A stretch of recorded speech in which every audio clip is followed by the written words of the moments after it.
16 octobre 70 à 4 heures du matin, Pierre Elliott Trudeau invoque la loi sur les mesures de guerre.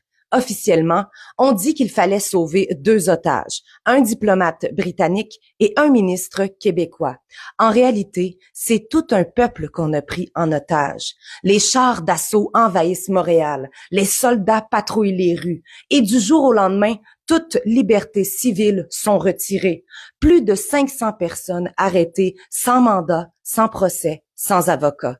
Des artistes, des journalistes indépendants, des militants coupables d'avoir simplement rêvé d'un Québec libre. N'oublions pas les milliers de fouilles illégales qui ont été menées, des appartements, des maisons, des citoyens, fouillés sans raison, sans autorisation, sans respect de la loi. Tout ça pour traquer un petit groupe clandestin d'à peine 30 membres, le FLQ. Un groupe isolé, surveillé depuis des années par la GRC. Plusieurs agents doubles auraient même encouragé certaines actions du FLQ, voire facilité l'accès à des explosifs, alimentant ainsi un climat de peur utile au gouvernement fédéral. On déploie l'armée contre une population entière.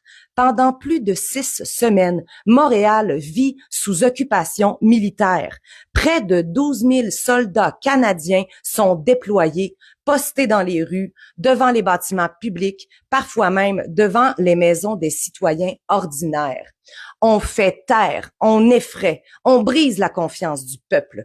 Et quand on y pense, on ne dépense pas et on ne mobilise pas autant d'hommes et de moyens pour la disparition d'un enfant.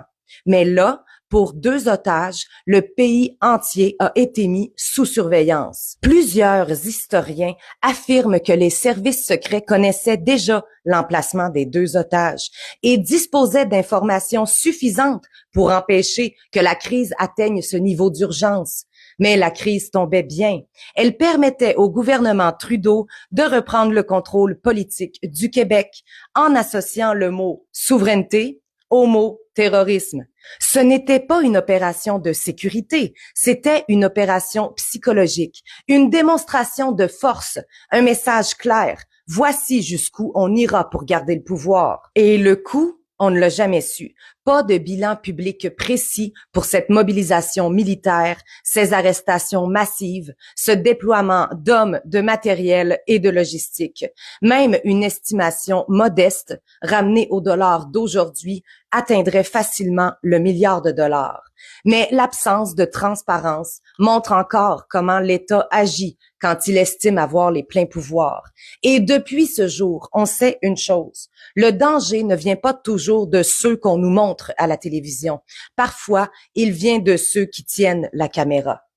Je me souviens.